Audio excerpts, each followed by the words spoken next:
a nostalgia critic. I remember it so you don't have to. Well, seeing how we are still in the month of love, I figure it's time to ask a cinematic question about love that seems to be plaguing a lot of people's minds. Is Twilight the worst thing ever? The books, the movies, the all-around phenomenon, nothing generates more brainless love or cynical hate than Twilight.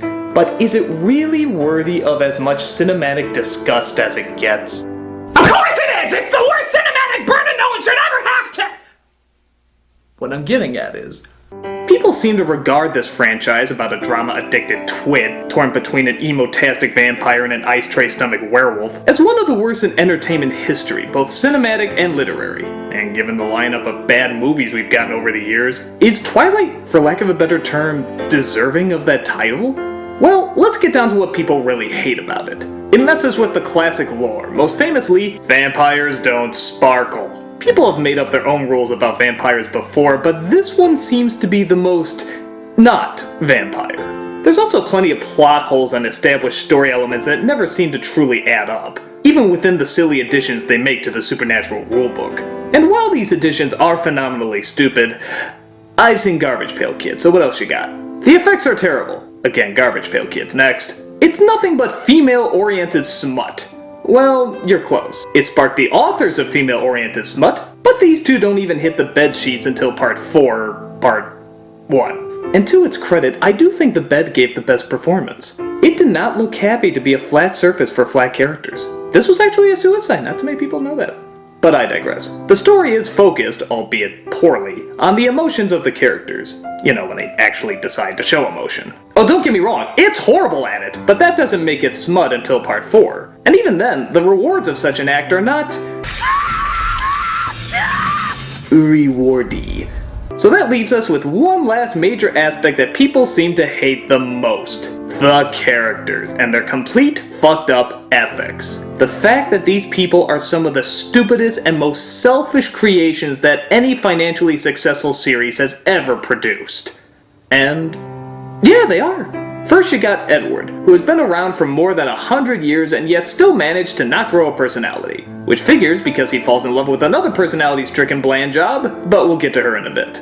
They share little to no chemistry, yet he constantly wants to throw himself at her feet. So much so that even dollar store romance novels are telling him to grow a pair. He also likes to break up with her, yell at her, get in contrived cockfights, calls a literal miracle of birth an evil abomination. But that's okay because women like a bad bat? Jacob is the other idiot who seems to have the hots for Bella. He seems to be a little smarter than Edward, and even supportive of those he cares about. But he is still attracted to Bella, which is why I use the term little smarter than Edward. His big controversy outside of being allergic to shirts is he imprints on a newborn baby, which in Twilight Land means he has marked her to be his future mate, making him a pedo-wolf?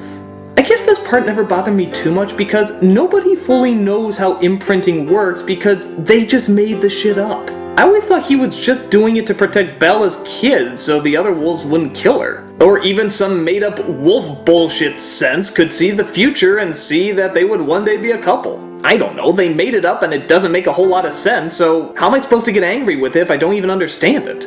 That said, it is pretty weird to watch a kid grow and I guess be thinking, yeah, I'm gonna bang that someday? But then again, vampires in lore are usually hundreds of years old and have most likely watched their future loved ones grow up, so I don't know if anything in this setup is really that new. I don't know, I just find it hard to believe that Stephenie Meyer, as batshit crazy as a writer she is, would be able to work in a pedophile wolf. It just doesn't seem likely. Whatever the reasoning is and whatever imprinting is, I'm sure it's stupid. And probably not the main reason to hate the movies. But then we got the queen of mouth-breathing herself, Bella. Bella is where many have the most ethical problems, and they should. She's awful. She never fights for herself, is overly dependent, is constantly throwing herself into peril just so her Plague Girl calendars can save her. Even at her goddamn wedding, she barely cracks a smile. Look at that! Oh, I'm getting married. Sucks. So, why does Bella come across as so awful, and more importantly, why do so many younger girls want to follow her? Because in reality, Bella is and has always been one thing, a blank slate. Meyer, whether she realizes it or not, is tapping into a lot of girls and even women's fantasies, which is to have all their troubles taken away by a handsome male and yet still be troubled so that the male can continue to look after her. That's why she's so dependent, and that's why she never does anything. Because she's just a skin for female readers to put on and enter into a fantasy world of love and excitement. That's why superheroes for a long time were so bland and boring. If they had distinct personalities that were different from your own, you couldn't fantasize about being them. Now, many would argue that times have changed, and characters in pop culture have evolved to distinct personas and identities, even in genres that were considered less important several years earlier. And that's probably the biggest reason people hate Twilight, because a character nowadays being too much of a blank slate, not doing anything, now equals uncaring, selfish, lazy, too dependent on everyone, and avoiding responsibility when trouble is afoot.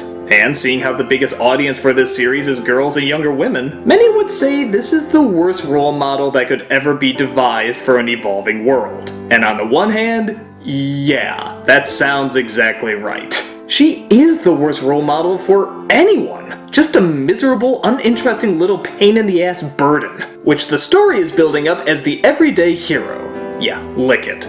But here's my thought on the character destroying the fabric of strength and morality. Think of all the things you grew up with, whether it be superheroes, fantasy, comedy, romance. Most of these things were not the best influences either. Many of them relied on violence, or resolutions that couldn't really happen in real life. Saved by the Bell, for example, is about a high school boy who constantly causes trouble and yet still comes out cool and on top. And let's face it, at some point when we were growing up, we wanted to be like Zach Morris. But when we got to high school, it wasn't everything the show promised, was it? But it's okay. You know why? We adapted. We all wanted to be violent superheroes or glamorous movie stars, but we quickly discovered that reality had different plans, and we woke up pretty quick to it. Why? 1, we're adaptable. We learn and discover that our environment changes, and thus we have to make some changes too. 2, we grow the fuck up. It's called being smart, and young people do it more often than you think. Not all the time. But remember when The Simpsons was said to be destroying the fabric of America? Remember how Andrew Dice Clay was the most shocking person in media? Remember how everybody thought Madonna was gonna be the downfall of society? A lot of things we thought were going to kill us, we actually just evolved beyond. And now we look back and laugh at half the stuff we were afraid of. The early Simpsons aren't shocking. Hell, if anything, they're just kind of awkward. Nobody talks about Andrew Dice fucking Clay anymore. In fact, where the hell even is that guy? And Madonna, well, okay, she still has to keep her clothes on, but for different reasons. My guess is we'll look back on Twilight as the same way. It was stupid, even enjoyably stupid, and at times, it probably did go too far. Watch this old vlog if you want more specifics on that. But for every moron who's actually going to stay in the mindset that Twilight represents what life really is, dozens of others are evolving and moving on. So is Twilight the worst thing ever? Well, the fact is, it's not Twilight that we hate so much. It's everybody's reaction to it. The fact that society made it a hit, and we wonder what that says about us. It's weird and it's messed up, but it's not the first time we've liked unethical crap.